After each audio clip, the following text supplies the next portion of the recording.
Welcome, everyone. Thank you for joining my talk. I flew all the way from Seattle, Washington in the US. It's a long flight. I stayed awake most of the time, and I landed, went to bed at a great time, and ended up sleeping for about 10 hours. I'm like, oh, there goes my tourist time. So I'll make up for it tonight, though. But yeah, I love this country. I've been to Rome before, and it's beautiful. It's beautiful everywhere in Italy. It's like the American dream to come to this country. It's everyone's #1 pick, in case no one knew that. And I will be giving a talk on building chatbots, and it's something that I started doing about a year ago, and it's a lot of fun, and I didn't realize how easy it is. It's super easy. I mean, you can even follow along and join this if you want, as long as you have a deployment server ready to go. So I'll be going over what are chatbots, the benefits of using them, what are integrations versus making a new bot, getting started with an API that can build a chatbot, and we'll create a quick one, and using a deployment server and different options you can use, and creating webhooks to make things happen, and testing the bot out. So a quick introduction of who I am. I am a developer advocate for Cisco. A developer advocate advocates the product, talks about the product, goes to events, works on documentation, builds a lot of blogs, demo code, and has social media presence, and talks a lot to people on how we can make your products better using our APIs and your products. So there's a million different things we do, and it's a lot of fun. It's a great type of job. And previously, I was teaching web application development at a community college in Seattle. And then before that, I was a web developer using PHP and JavaScript. Well, really jQuery. It's much easier. And yeah, I've been doing this for a while. And with open source, I've been contributing to open source since 2012. I've been part of the Joomla community from 2012 till early this year. I've been part of the Joomla board of directors, and I was on the production leadership team making decisions on what goes into the core of Joomla. And I did that for many, many years. And I stepped down from that and joined the PHP community, and I've been leading the user group in Seattle with 1,500 members. I have been running conferences for my 3rd year this year, and now I started a new group, an API meetup. And my very first meetup, I had 133 RSVPs, and it turned into basically a huge conference. And that API meetup will now be a conference. So, and I'm like moving from the PHP community to the JavaScript community. So this is, I think, my maybe 3rd JavaScript conference, and hopefully it's not my last. I plan to go to a few hundred more until you guys get sick of me. No, I'm just kidding. And yeah, that's everything I do with work and open source, and I'm obsessed with open source, and I get really excited when I hear about people contributing. It's a big deal to me and a big deal to everyone else. So this talk is kind of designed like a workshop, kind of a follow along that you can go back to later on and follow the steps, and you'll be able to have a working chatbot. To get started, you'll need a developer account. Everything is free, of course. I don't market anything or sell anything. I'm very anti-marketing, especially in presentations. And that's the great thing about my job is I'm not a salesperson. I just teach people how to do things, which is great. And another thing you'll need is a Cloud9 account or anything similar to that. You don't have to use a deployment server. You can use a local tunnel, or ngrok is great. It takes a bunch of commands to get it working though, and deployment servers are much faster to set up.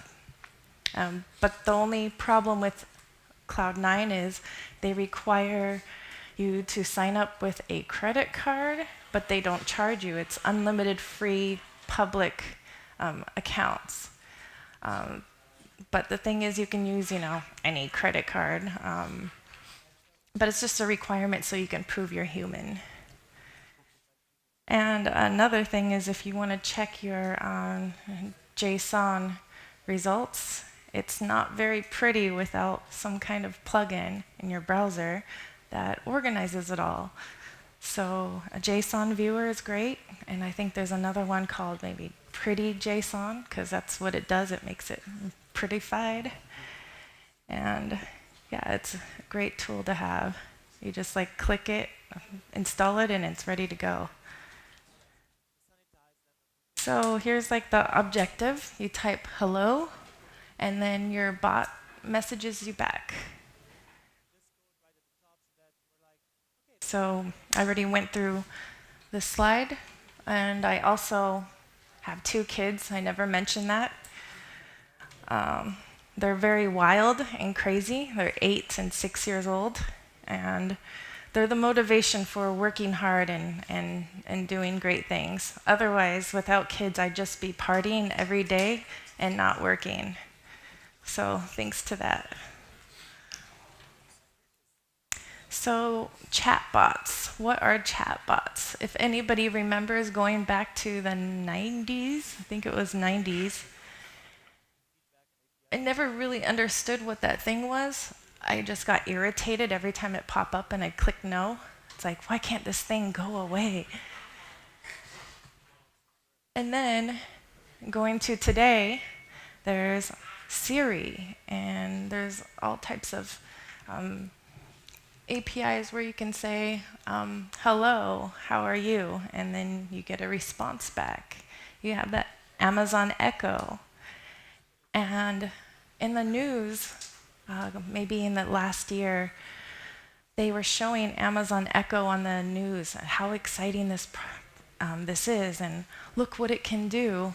And they said, Amazon Echo, order me laundry detergent. And it fired off everybody's Amazon Echo to order that item.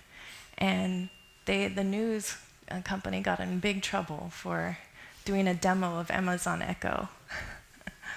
So I'm glad I didn't have one at that time. I actually just won. I was at a Linux conference a couple days ago, and I won a Google Home, one of those Google Home things. I haven't opened the box. I'm deciding on whether I should use it or not. But the Alexa looks so much more fun to work with, and it's really easy to configure. So one of my bosses at Cisco built an integration with the Tesla API and the Amazon Alexa, and he makes commands on his Alexa to do things with his Tesla. So there's an article about the cool things he's doing, and he's always building all types of tools and stuff for the Tesla. And he's a proud owner of a Tesla. I wish I can say that one day. And my name is Tessa, and every time I introduce myself, people say, what was that, Tesla? I'm like, all right, yeah. I won't repeat my name again. If it's easier to remember, Tesla is fine. It works for me. So one thing I like to enjoy talking about chatbots is because it's becoming a huge thing. You're always hearing about it on social media, on blogs and articles. People are building chatbots.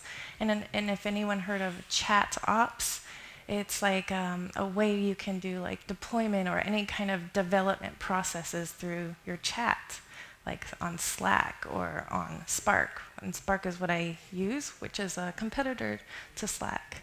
So of course I have to show you Spark instead. If I showed Slack, I might get in trouble. But it's kind of the same process of how to go through all of it. So what are the benefits to using a chatbot? Problems customers have, and then problems your bots solve. And then if you can't read it, it says, I've analyzed the Silicon Valley bot startup trend and created a handy Venn diagram to help explain it. That's exactly what it does. Or if you're bored and just want to talk to someone, that's great. Or create a bot to have conversations with you. I'm in this like random information. I'm in this like hackathon group on Facebook, and people are raving about this this bot, this chat bot that's like can act as a girlfriend, and they're constantly talking about it. Where you're just like, hi, I'm home now. And then the chatbot will say, I really missed you. I've been waiting all day for you to come home. And I'm like, oh my God, I almost want to like check this out. I mean, it's such a big deal to these people. But they mostly try to break it asking crazy questions. So that's kind of the big thing they're doing. So there's these types of integrations for bots. For example, Smart Sheets or let's say Google Docs. You can set it to, you can set the access levels and you can decide what kind of information you want it to send. Or for example, like GitHub, and you can send it to like show a notification in a specific chat room to give you information. So this is my favorite chatbot of all of them. So Memes has an API, believe it or not. And we built a chatbot to create memes on the fly. So that's a lot of fun to play with, to annoy people too. And there's a whole list of them. You have to check it out, the MemeBot API. I think it has a different website name, but if you search that, you'll find it. So integrations versus bots. An integration acts as you and can see and do the things that you can do. So the integration is you. And here's another example of an out-of-office assistant. These are the things that this integration can do, is post and delete, list the titles of rooms, list the people in rooms, and so on. And when you create a new integration, and it should be like this for any collaboration API, you can select what you want the integration to be able to access. And there's a whole list of different things. A bot appears as another member of the room, but can only see messages that mention it. So to interact with the bots, you add them to a room like you would add any other person. So getting started with a collaboration API, as I mentioned, I'll be going over Cisco Spark, and you can go out there and find any other API that's similar. There's like the Skype, and then there's also one called GLIP. I use like everything, and I asked my manager, is it wrong if I'm using Slack and I'm using all of our competitors? She's like, oh, I don't care. I use Slack too. Shh. But Cisco Spark is catered towards enterprise companies. We go for like the big companies. And the reason why, we sponsor smaller events and go to events is just to get the word out and to show you like, hey, we exist. Cisco is not a networking company anymore. We completely changed 2 years ago, and nobody knows. We are now a software applications company, and we have our developer team that started with one person, and then it's expanding quickly. We have over 100 software engineers in our department, and we're going to take over the company. They don't know this yet, but that's what I think. But we're definitely going to become the whole company. We have like 55 APIs. I only work with 2. I don't even know what the other ones are. There's so many. One is like WebEx, and that's one of our big ones. And I work with the 2 APIs. One is, of course, Spark, and the other one's Tropo. And if anyone has anyone heard of Tropo before? Tropo. Yes, one person knows what it is. That's good. Usually it's 0. We acquired this company. So this company started like 2010, 2009, and then we liked it so much we decided to make them an offer and bought the company. And Cisco acquires new companies like every month. It seems like every month. Like we just bought App Dynamics 2 months ago, and then last month we bought another developer company. So we're putting all our money into software companies. So I'd like for us to buy Postman, and it's a lot of different things. Like, how about all the tools that we use? Let's just buy them all. So that way we can make all one big portal that does everything, like Amazon. So there's like the web version. You don't have to install a new app. You can go to web.ciscospark.com, or you can download the app, and it's free. And then for the developer portal, it's developer.ciscospark.com. And for most APIs, that's kind of where you find the developer portal. Most of them are at developer.website.com or .whatever. So developer.ciscospark.com is where you access where you can create a bot at. And back to web.ciscospark.com if you want to create an account to test your bot towards the end. So creating a chatbot is very easy. Just go into the back end of the developer, not the back end, but the developer portal. And the first thing you do is click on My Apps. And it's similar to other websites. There should be a My Apps or My Account somewhere where you can click on Add New. And then clicking on plus will start the process. And then we make the process very simple. The next step is create a bot. And there's 2 options, creating an integration or a bot.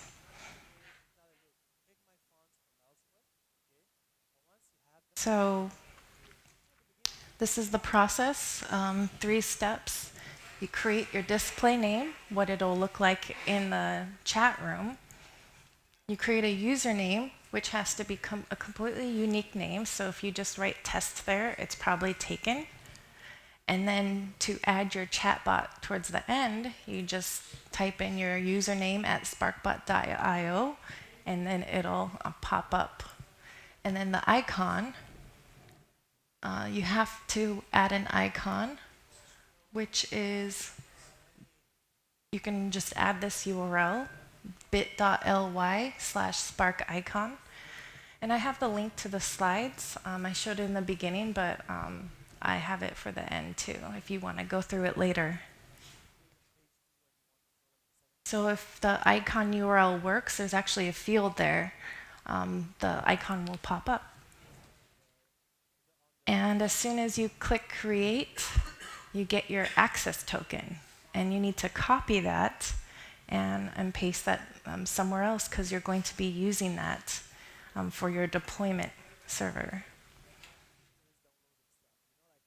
So going into web.ciscospark.com, you can add your username here. So for here, I just add Tessa at sparkbot.io and go to chat. And nothing is supposed to happen because there's no code attached to it. So I really like Cloud9. There's other options, but Cloud9 is the fastest of all of them. I mean, it's super fast to just deploy. Like you can do it within like 30 seconds. That's how quick it is. You go to c9.io to sign up to create an account. And again, you can use anything out there. I have no affiliation with Cloud9, and I'm not happy about the sign-up process at all, so I'm actually looking at other options, and it's very unfortunate because I like it so much. So when you create a new app, a new project, you have to put in a workspace name. And if you haven't used a deployment server, I definitely recommend it to test your applications and get things out there on a server really quickly without having to buy a domain and a server. That's actually how I used to test things like 5 years ago. It's embarrassing to remember that. So your workspace name needs to be unique. You put a quick description. You can only get one free private account, so it doesn't matter if it's public. And then clone a URL or add your GitHub URL. And here is the node code for the Spark bot. And then you can choose a template of which one to use, and you click on node.js. It's much easier. And then if you're trying this right now, here's the URL. You can take a quick picture of it or memorize it. github.com/sysco.devnet/node-sparkbot-samples. There are tons of code samples, and we have a lot of things that are already built that you can use, especially at Cisco DevNet repository. My team is constantly building new stuff for anyone to go in and use it for free. So here's what it looks like after you hit submit. You have all the code that came from the GitHub URL. And the first thing you'll need to do is install the Node framework. npm install, of course, and the bash on the bottom, and you hit enter. And then you have Node on there, and everything's almost ready to go. And it's that easy. So after you install Node, click on Hello World.js on the left column, and you can click on Run. And when you run it, it will error out, and nothing happens because you need to add variables. So here's the Hello World.js. If you go through this process, you can check out the code. It's all very easy stuff. So here's two variables. At the bottom right corner, env is a button where you add your variables at. So that's how you can get your API token, your bot token in here. So it's actually right here. So I put debug and Spark token, and then I copy my value right in there, and then it connects to each other. And then the last step is making your application public to share. You click on the share button, and you copy the application URL. And that URL is needed to create webhooks, which will make things happen. So we will create REST webhooks so that our bot starts receiving data from the API. So finding the webhooks is as easy as going to that API reference, and you can find the webhooks area in any developer portal. Usually in the API reference, you click on webhooks and you want to create a webhook. Sounds a little staticky from here.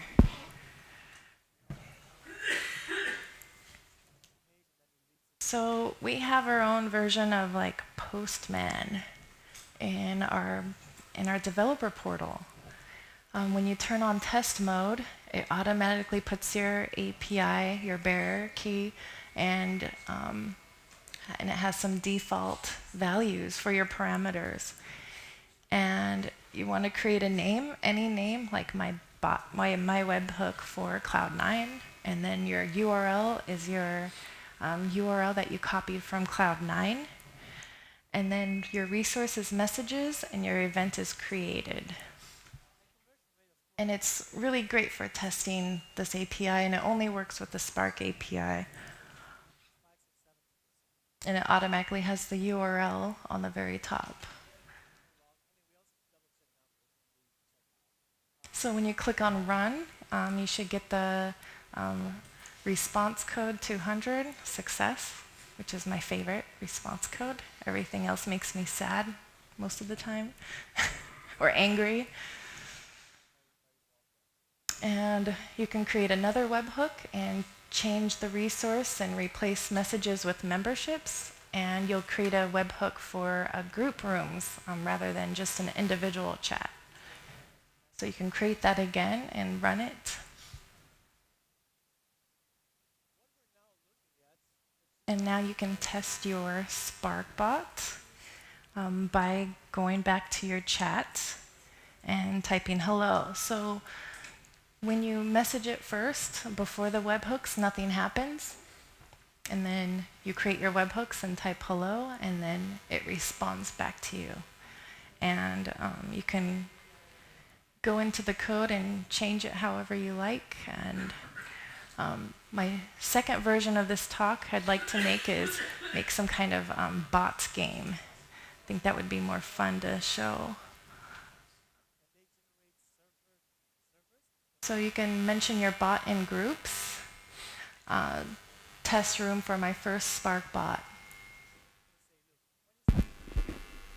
So this is, it's really staticky. So here's a group room. So you have to tag your bot because there can be multiple bots in a group room. So in case it has the same name, or in case it has the same commands, because if it has the same commands, it'll fire off all the bots. So if you mention your bot, the commands will work. And if you want to go further into it, you can add some breakpoints in the hello world.js file, restart it in debug mode, try using more of the different samples that's available in the repository. And there's a lot of different, most of the examples we have are in Node, so they're really easy to use and implement. And here is the links. There's a link to the slides, tiny.cc/sparkbot. And we have an interactive gamification learning area called Learning Labs. And you can go through that. It's the same information at bit.do/spark-bot. It's a tongue twister. So thank you very much. Thank you.